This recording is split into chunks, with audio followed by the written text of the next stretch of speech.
up, guys, and welcome to the web's first must-see comic and nerd culture show. Welcome to the Comic Universe. I'm Dr. J, and welcome back to the J Files.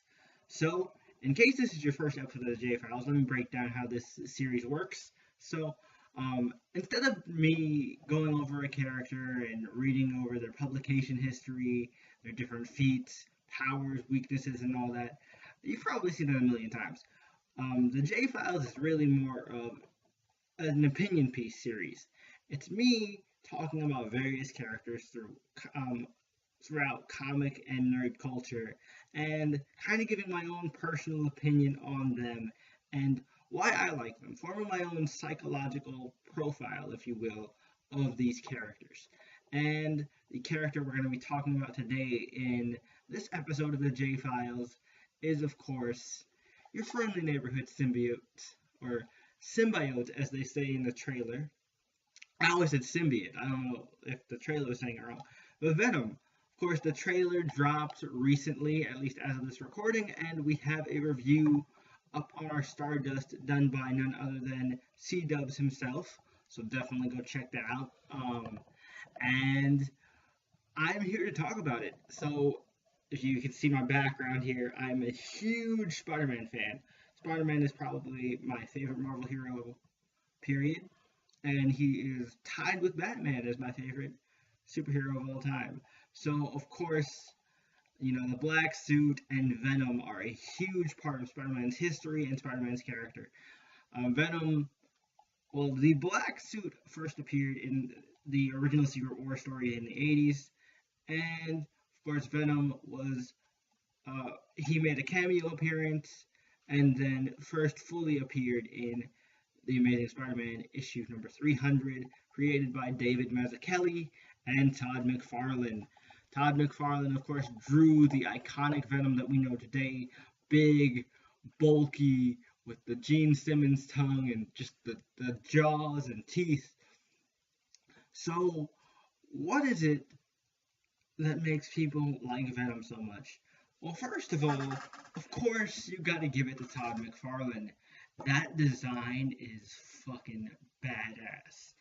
And I know I try not to curse on the channel, but there's no other words you can put to describe just the look of Venom, man. He's just so imposing and so just terrifying. The image you see of just Venom kind of lurking on the ceiling and you just see him drool. I forget what particular comic it's in, but that haunts you, man.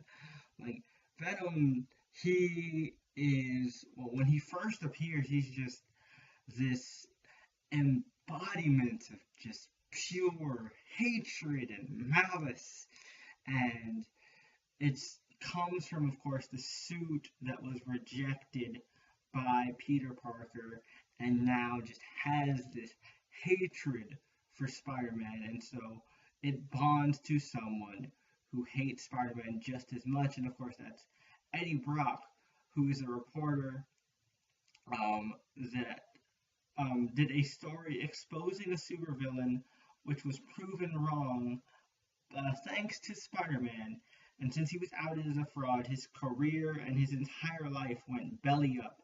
And ever since then, he hated Spider-Man, and so he followed Spider-Man up until the point where he was able to reject his suit, and then the symbiote, sensing Eddie's hatred for Spider-Man, found a new host in him, and they became Venom.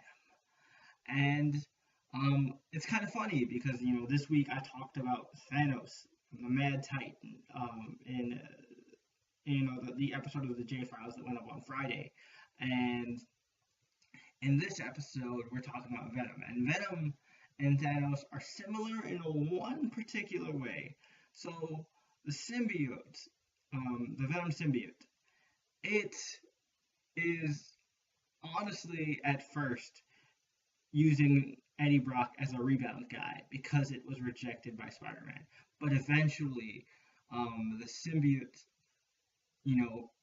does bond with Eddie and kind of finds Eddie as its perfect host for a long time. Of course, the symbiote changes hands several times throughout the comics. You know, Matt Gargan, Flash Thompson, and many others have held the title of Venom, but everybody knows and loves Eddie Brock. He is the original Venom. And man, the thing about Eddie, right? And the thing that made Eddie's character so interesting, again, you got to go back to Todd McFarlane, man, because not only if you look at his design, but going back to his design really quick, if you look at Todd McFarlane's original design for Venom, when he first appeared in issue 300, Venom, and if you look at that and you look at Todd McFarlane's arguably most, if not his second most iconic creation, um, other than Venom, is Spawn. And you see a lot of the groundwork for Spawn in Venom. How the symbiote reacts, it's basically like Spawn's cape and like the Spawn suit. Very similar in function and, aesthetic. Now, of course, Spawn has its own lore, but you can't deny that the symbiote was a huge influence on at least the basic concept of the Spawn suit. And that's a huge thing. And another big thing about Venom that makes his character so compelling is the duality. Now, unlike Carnage, Venom's son, quote unquote, Carnage is so well bonded with his symbiote that he says I instead of we.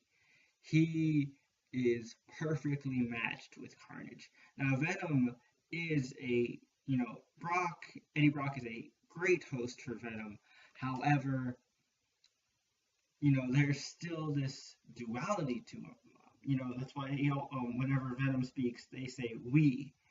And Venom, the interesting thing about Venom, and it's because this was at a time where this wasn't really done as much.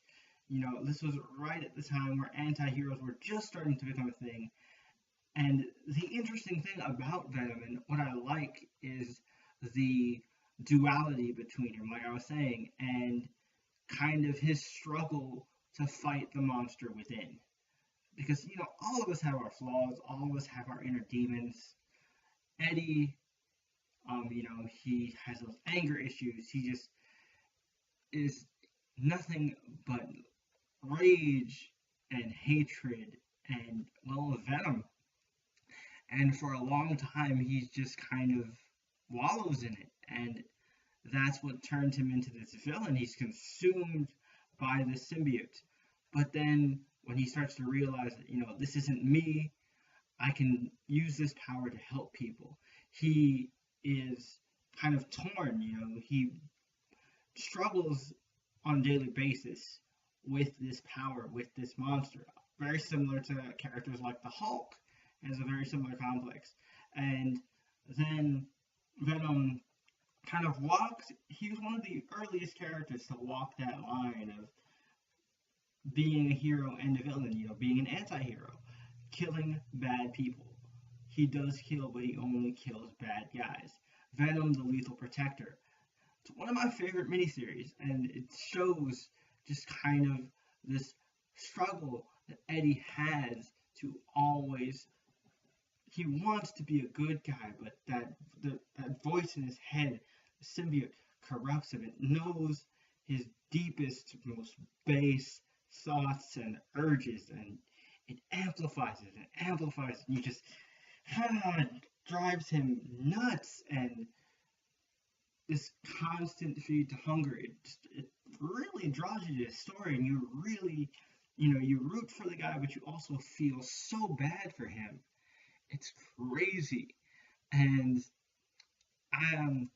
that's why it's kind of tough, right, to root for this Venom movie, because for me,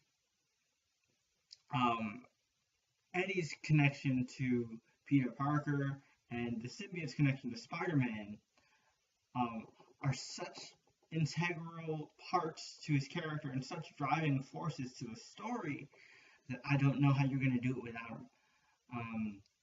Not only does it take away like the web slinging power and the the ability to not be detected by his spider sense, but it takes away one of Eddie's earliest driving forces. Now you could instantly kind of jump to the lethal protector thing, but that's what worries me.